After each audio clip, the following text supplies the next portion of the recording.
Se você precisar de mais, saiba que a lidocaína, se ela estiver associada a um vasoconstritor, né, a adrenalina, você pode chegar até 7 miligramas por quilo, mas sempre tentando ficar o mais longe possível disso, né? Como? Fazendo uma dose efetiva menor. Então, você dilui mais, deixa uma concentração maior, tá? É uma forma de você tentar evitar a sua chance de ter uma intoxicação. Outra coisa, você injetar aos poucos, né? Eu injetei 3, 5 ml, eu aguardo um pouquinho, depois eu injeto mais um pouquinho, não fazer tudo de uma vez, né? Então, também minimiza e, claro, aspirar sempre antes de injetar, tá? Para não ter a injeção inadvertida intravascular, tá?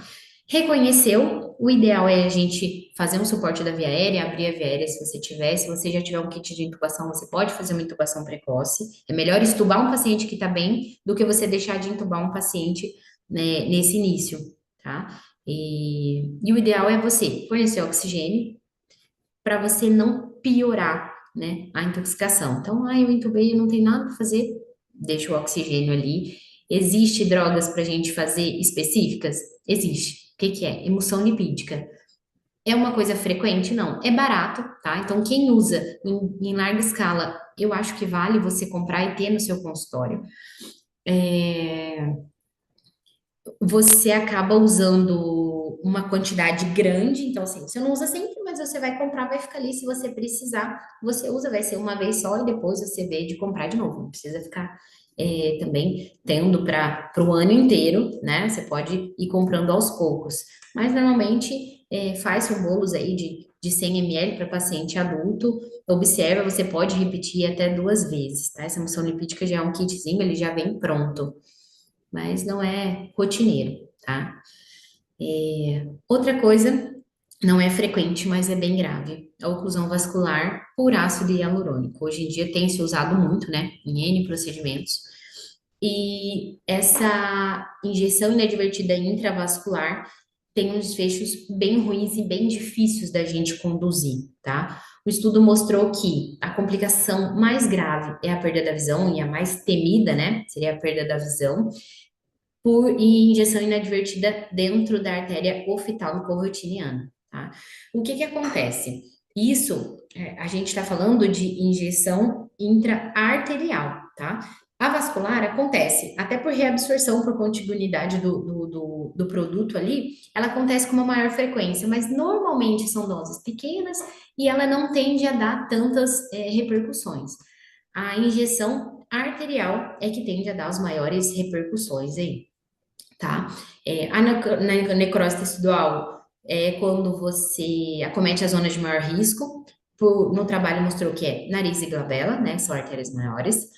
Na glabela e na testa, por acometimento, na grande maioria, da artéria supratronclear e supraorbital. Então, o que que a gente pode fazer? Conhecer a anatomia, né? É o principal, é a gente prevenir que isso aconteça. Conhecer a anatomia, perguntar se já aconteceu. Ah, você já fez outro procedimento? Aconteceu? Existem pacientes que têm variações anatômicas. Então, você já fez alguma coisa na face, ou talvez ele já tenha algum produto ali que possa ter feito um desvio da artéria, ou, né, algum outro procedimento que ele já tenha feito uma cirurgia, um tumor, alguma outra coisa. Sempre importante a gente perguntar, tá? Usar a cânula ao invés da agulha, né? A cânula ela tende a ter a ponta romba, então você tem menos chance de conseguir perfurar a artéria, ela normalmente só empurra a artéria, né? Então você usa preferencialmente cânula, e você sempre aspirar antes de injetar o material, né? Não é uma coisa muito comum, as seringas são de baixa resistência, aquela seringuinha de 1 ml, ela é bem sensível, não é fácil a gente aspirar, mas se você estiver dentro de um vaso, de uma artéria, quando você aspirar um pouquinho, ele provavelmente já vai vir um fluxo de sangue grande. Então, vale a pena tentar, tá? E sempre, claro, injetar devagarzinho, porque qualquer coisa que o paciente já começa a queixar na hora, você já consegue parar e não terminar o seu volume todo, tá bom? Aqui são, né, as complicações relacionadas, geralmente inicial. É a dor no local, o edema, as equimoses, né, que são mais frequentes. E aí as mais tardias, que são necrose, infecção, granuloma, tá? E os sinais de complicação, que é importante a gente ver, acabou acontecendo e eu não percebi na hora. Mas Observe o paciente um pouquinho depois do procedimento. Começou a ficar pálido, começou a ficar com o livedo reticular, né? Ele fica mais manchadinho, como se fosse uma tramazinha, tem cianose. Ou, pede para o paciente mandando foto, começou a ficar com essas alterações, já pede, vem aqui no consultório que eu quero ver, né? Então, ficou meio uma corzinha diferente, começou a ter umas bolhazinhas.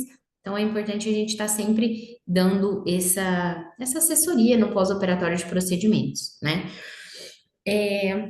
O estudo mostrou que a hialuronidase, ela tem realmente um efeito de dissolução do ácido hialurônico.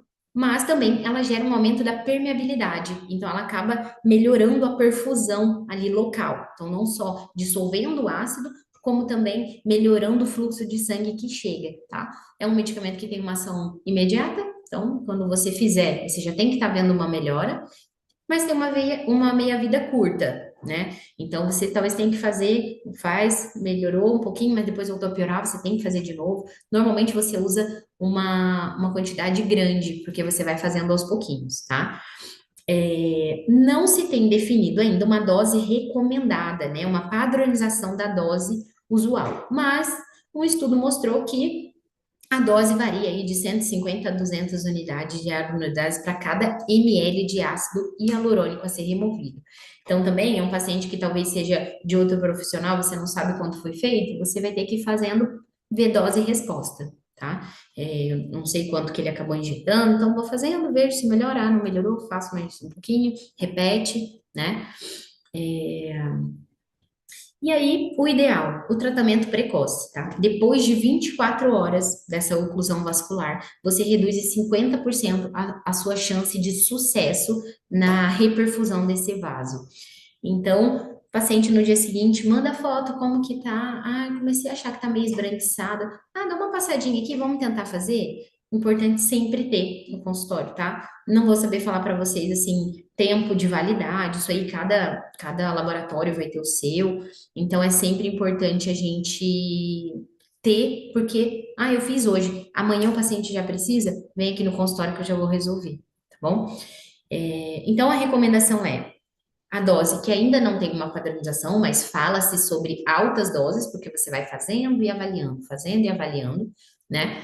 Mas você aplicar em toda a extensão da lesão, e não só ali no local específico. Normalmente você dista aí de 1 centímetro, vai aplicando em vários pontos em toda a extensão da lesão, né? Isso quando já tiver uma lesão aparente, senão você vai se guiar pela alteração de coloração da área. A dose aí que ficou recomendada ou sugerida, na verdade, tá? De 450 a 1.500 unidades, tá? Mas isso não feita de uma vez, você vai fazendo aos pouquinhos. Massagear a área, o quê? Para ter uma melhor absorção, né? Tanto dissolver o ácido hialurônico, como aquilo que eu falei, ele melhorar a sua perfusão tecidual, né? Observa por 60 minutos e você vai ver. Acontece de ter reação à enzima, tá? Pode acontecer? Pode. Aí a gente vai entrar lá no quadro. Qual foi a reação? Um angioedema? Foi uma reação leve? Uma reação anafilática? Ótimo. Não vou deixar de usar a hialuronidase com medo de uma reação anafilática, agora eu já sei resolver, tá bom? É, avaliar a necessidade de uma nova infiltração, né? Fala-se nesse estudo no máximo 4 vezes, mas a gente viu que é dose dependente, então você pode ir fazendo, avaliando, ele tem uma meia-vida curtinha. E aí, reavaliar o paciente diariamente. Eu fiz, não foi suficiente, o que que eu tenho que fazer? Tratar o desfecho aí, o que que vai acontecer? Debridar, né, as áreas que tiverem necrose, deixar o mais limpa possível, tratar infecções que possam surgir, né? Então, são coisas que a gente tem que fazer. Interroga-se a indicação de câmara hiperbárica para esses pacientes, tá? A fim de você melhorar a oxigenação dos tecidos lesados ali. Não é comprovado que melhora, mas eu acho que toda assessoria é bem-vinda, tá? Importante. Caso o paciente tenha usado toxina botulínica ali naquela região nas últimas 48 horas, você não deve infiltrar a hialuronidase, né, na mesma região, tá? Então, sempre perguntar, às vezes não foi com você, você fez procedimento com outro profissional, você fez só o ácido hialurônico, você fez algum outro procedimento, usou toxina botulínica? Bom, tem essa contraindicação. E aí também tem um outro trabalho que fala o quê? Você pode usar a nitroglicerina tópica, tá? Usar aí 2, 3 vezes ao dia. Pode usar a prednisona oral, paciente usar 40, 60 miligramas diária, por pelo menos 2, 3 dias. Aliás, desculpa, iniciar nos primeiros 2, 3 dias, e aí você pode manter por um tempo maior, uma semana, duas. Passando disso, tem que fazer o desmame gradual. Tem alguma indicação de sildenafila, 50 miligramas dia, tá? Por pelo menos 3 a 5 dias. Porém, tem as contraindicações, né? Então, é importante sempre avaliar o paciente ter alguma doença cardíaca. Aspirina, falou-se na dose de 81 miligramas dias, mas na recomendação do artigo ele fala para usar 325 miligramas dia.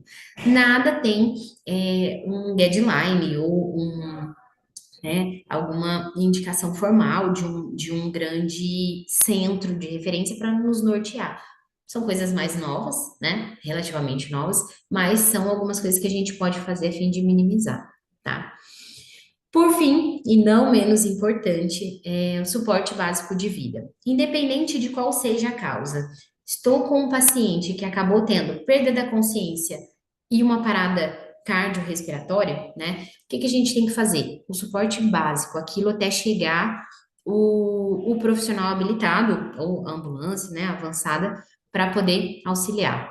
Então, manter sempre em ordem e em mente a cadeia de sobrevivência, tá? Então, reconheci, eu tenho que sempre chamar ajuda, né? Não perde tempo, porque, vou deixar o paciente aqui. Não. Vi, reconheci que tem alguma coisa estranha, você já chama alguém, tá? E esse alguém já pode chamar o SAMU, esse alguém já pode chamar um outro alguém. Enfim, você já não tá mais sozinho, tá bom? Perdeu a consciência, o que que a gente faz? Avalia a respiração. Isso é uma coisa que o profissional não médico pode fazer, tá? Então ele vai olhar, eu acho que não tá respirando, você já tá indicado a iniciar as manobras de ressuscitação. Checagem de pulso é uma recomendação para profissionais da área da saúde, tá? Então, não perde tempo. Às vezes é difícil, o paciente tem um pulsozinho, mas é muito baixo, a gente não conseguiu achar a área direito para palpar, né? O pulso central, carotídeo ou femoral.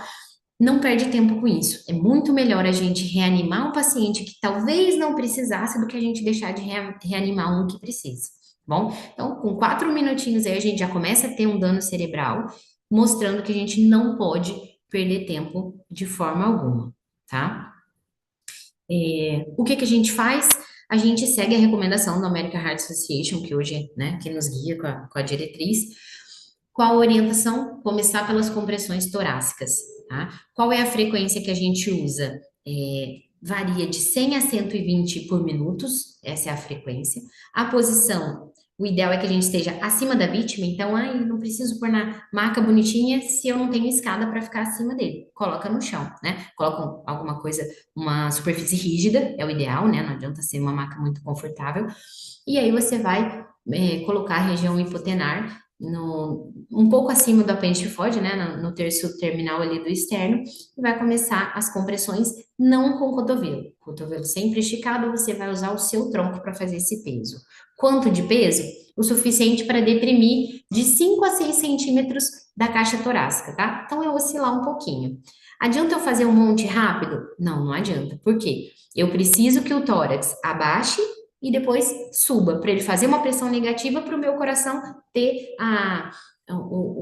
simular, né, as fases sistólica e diastólica. Então, não adianta eu ficar fazendo 300 vezes por minuto achando que quanto mais melhor, né? Então, deixa o tórax retornar para a posição inicial e depois faz outra, nessa frequência aí.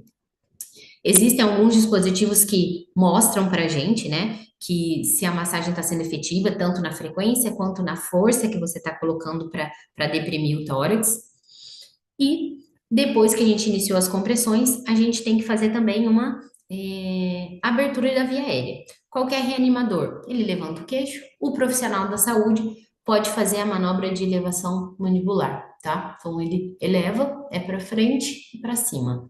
Bom, como que a gente faz sem via aérea avançada, né? A gente tá ali, acabou de acontecer, 30 para 2. Então, eu faço 30 massagens naquela frequência de 100 para 120 e depois paro para você, ou para você mesmo, ou para outro é,